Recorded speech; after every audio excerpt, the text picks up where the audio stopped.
భారతీయ జనతా పార్టీకి అధ్యక్ష పదవి కోసం పోటీలో ఉన్నటువంటి ఈటల రాజేందర్ గారు పార్లమెంట్ సభ్యులు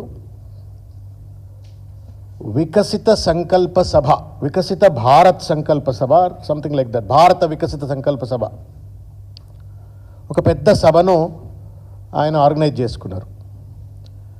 ఆర్గనైజ్ చేసుకొని దాంట్లో మాజీ గవర్నర్ గారు విద్యాసాగరరావు గారు ఉన్నారు, డాక్టర్ లక్ష్మణ్ ఉన్నారు, కిషన్ రెడ్డి గారు ఉన్నారు, హూస్ హూ ఆఫ్ బీజేపీలో ఉన్నటువంటి అగ్రనాయకత్వం అంతా కూడా ఆ మీటింగ్లో ఉన్నది.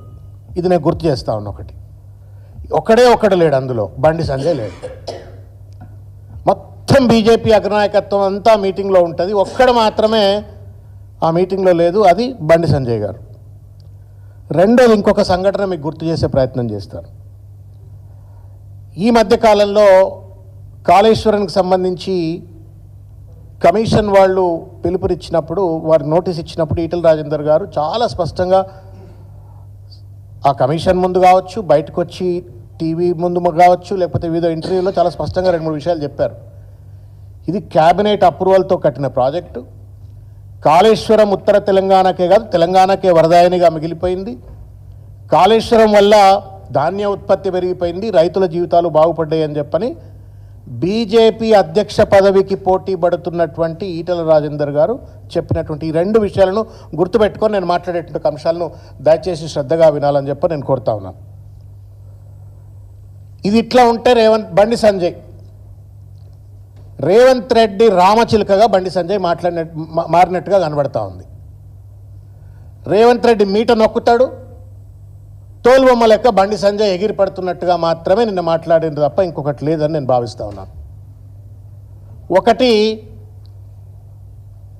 ఈటల రాజేందర్ గారి మీటింగు మొత్తం బీజేపీ అగ్రనాయకత్వం అంటే మీ టీవీలు పేపర్లు అన్నీ ఫ్రంట్ పేజీలో న్యూస్ పెడతాయి, సగం కాలమ్స్ రాసి పడేస్తాయి.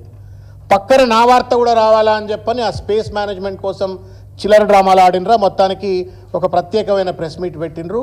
అది ఆ మీటింగ్ను నలిఫై చేసేటట్టు ఒక ప్రయత్నం. రెండవది, సిబిఐ ఎంక్వైరీ జరగాలని చెప్పని నిన్న చిలక పలుకులు పలికిండు బండి సంజయ్ గారు. ఒకవేళ సిబిఐ ఎంక్వైరీ జరిగినట్టయితే we are ready, party is ready.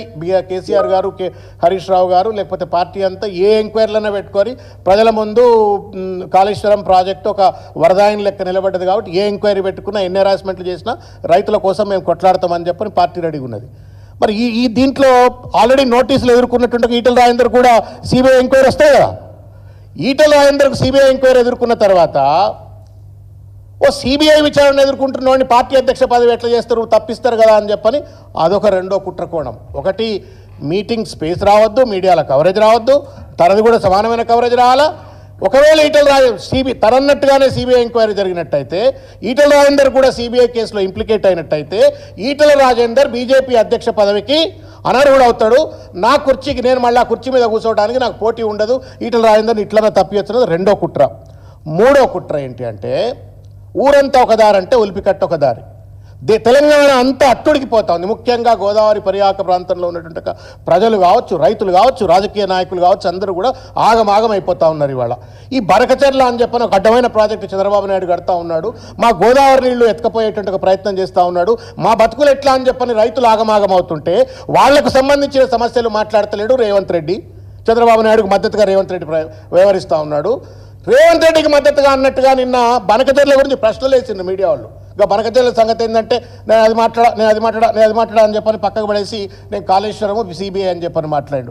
ఏమర్థమవుతామని చెప్పండి.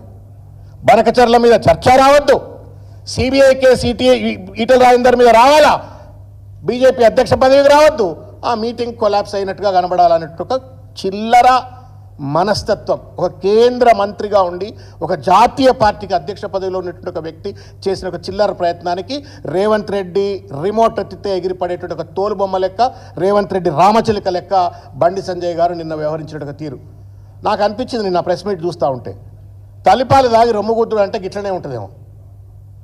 గోదావరి నీళ్ళు దాగి పెరిగిండు ఆయన, కరీంనారాయణే కదా. గోదావరి నీళ్లు దాగి పెరిగినోడు గోదావరి నీళ్లు చంద్రబాబు నాయుడు ఎత్తుకపోతున్నాడంటే ఆగమేఘాల మీద పార్లమెంట్ సభ్యుడై ఉండి అక్కడ ప్రజాప్రతినిధి ఉండి ఓ ప్రెస్ మీట్ పెట్టి ఏం రేవంత్ నిద్రపోతున్నావా, ముఖ్యమంత్రివా, నువ్వు కంత్రివా, నిద్రపోతున్నావా? ఆ చంద్రబాబు నాయుడుకు నీకు ఇద్దరికి దోస్తాను ఉంటే చూసుకోరు, కానీ మా నీళ్ళంతో ఎత్తుకపోకుండా నువ్వు ఇమీడియట్గా బనకచర్ల మీ గురించి మాట్లాడతావా? కాళేశ్వరం గురించి మాట్లాడతావా? ఇది తల్లి పాలు దాగి రొమ్ము గుద్దేటువంటిది. అది గోదావరి తల్లి ఏడుస్తుంది ప్రతి సంవత్సరం, లేదా ఆరతి పీరితని ఇస్తారు అక్కడ.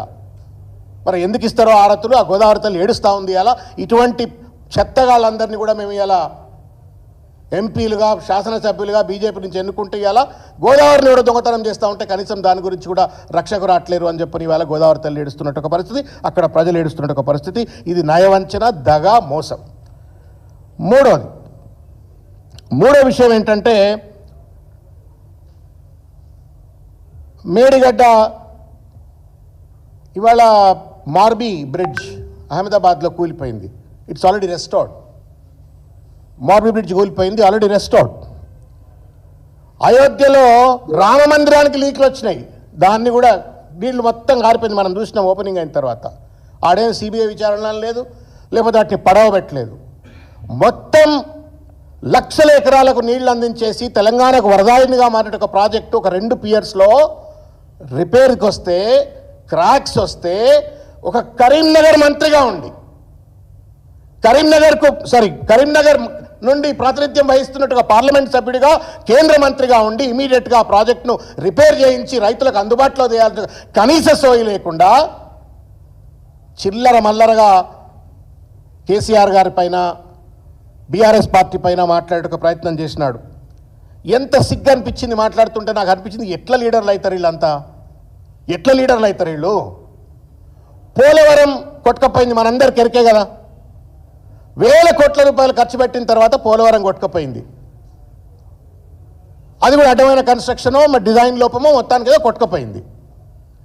కొట్టుకపోయిన తర్వాత ఎవరు కూడా సిబిఐ విచారణ జరపాలని చెప్పని అడగల. ఏ ఎన్డీఎస్ఏ కూడా అక్కడికి వచ్చి పోలవరం డ్యామ్ ఎందుకు కొట్టుకపోయింది, డిజైన్ లోపమైంది, కాంట్రాక్టర్ లోపమైంది, ఎవడెవడు ఏం కమిషన్లు దొబ్బిండు అని చెప్పని ఎవడు కూడా విచారణ చేయలే. ఎందుకంటే దొందే అక్కడ ఎన్డీఏలో భాగస్వామి కాబట్టి ఎవడు కూడా పట్టించుకున్న దాఖలాలు లేవు. అయినప్పటికీ కూడా పోలవరంకి జాతీయ హోదా వస్తుంది, ఇప్పించింది బీజేపీ, ఇచ్చింది బీజేపీ.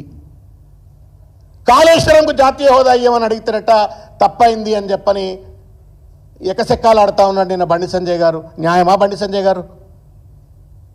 న్యాయమా? మీరు పోలవరం కొట్టుకుపోయిన దానికి జాతీయ హోదా వస్తే తప్పులేదు, కానీ కాళేశ్వరం మొత్తం తెలంగాణ రైతాంగం భవిష్యత్తు మార్చినటువంటి ఒక 2 పిల్లర్స్ మాత్రమే, 85 పియర్స్ ఉన్నటువంటి ఒక పెద్ద బ్యారేజ్లో ఒక 2 పియర్స్కు రిపేర్లు రావాల్సిన పరిస్థితి ఏర్పడితే అవి రిపేర్లు చేయకుండా దానికి నువ్వు అట్లెట్లా జాతీయ హోదా ఇస్తా అని చెప్పని ఎకసెక్కాలు ఆడతాడు. జాతీయ హోదా ఇవన్నీ మంచిదైంది అనేటువంటి రీతిలో మాట్లాడుతూ ఉన్నాడు. అక్కడ ఇస్తే మంచిదట, ఇక్కడ ఇవ్వకపోతే కూడా మంచిదట అంటూ మాట్లాడితే ఇది కూడా తల్లిపాలు దాగి రొమ్ముగుదినట్టు కాదా? ఇది నయవంచన కాదా? ఇది దగా కాదా? ఇది మోసం కాదా? మీరు నాయకులై ఉండి ఈ ప్రాంత అభివృద్ధికి పాల్పడడం అంటే మీ చిల్లర రాజకీయాల కోసం ఇవాళ ఈ ప్రాంతానికి విఘాతం కలిగించే విధంగా ఒక ప్రాజెక్టును రిపేర్ చేయించకుండా జాతీయ హోదా అట్లెట్లిస్తారు అని చెప్పని నువ్వే మాట్లాడితే చంద్రబాబు నాయుడు ఏం మాట్లాడాలా? లేకపోతే ఢిల్లీలో ఉన్నటువంటి ఒక బీజేపీ పెద్దలు ఏం మాట్లాడాలా? ఇది నయవంచన అనేట ఒక విషయం వారు గుర్తుపెట్టుకోవాలని చెప్పని నేను కోరుకుంటా ఉన్నాను. చాలాసార్లు చూస్తాం మనం, కేంద్రంలో మంత్రులైనటువంటి ఒక లాలూ ప్రసాద్ యాదవ్, మమతా బెనర్జీ, లేకపోతే మన వెంకయ్య నాయుడు గారు, లేకపోతే మన బండారు దత్తాత్రేయ గారు, whenever they the ministers in the government of India, వాళ్ళ రాష్ట్రాలకు ఎక్కువ నిధులు పట్టుకొచ్చుకుంటారు. పర్టికులర్గా రైల్వే మినిస్టర్లు అయితే విపరీతమైన నిధులు, పట్టణ శాఖ మంత్రులు ఉంటే విపరీతమైన నిధులు పట్టుకొచ్చుకుంటారు. ఈ సన్నాసి ఆలోచన ఏంటంటే కాళేశ్వరం జాతీయ హోదా అడిగితే కూడా తప్పనేటువంటి రీతిలో ఒక భావదారిద్ర్యంతో కొట్టుమిట్టాడుతూ ఇవాళ కేసీఆర్ గారి పైన, కాళేశ్వరం పైన దాడి చేస్తున్నట్టుగా పరిస్థితి. వాళ్ళేమో వాళ్ళ రాష్ట్రాలు బాగుపరుచుకుంటారు, మీరేమో రాష్ట్రాలు అధోగతి పాలు చేసే ప్రయత్నం చేస్తూ ఉన్నారు. ఇది ఎంతవరకు న్యాయం అని చెప్పని అడుగుతా ఉన్నాను.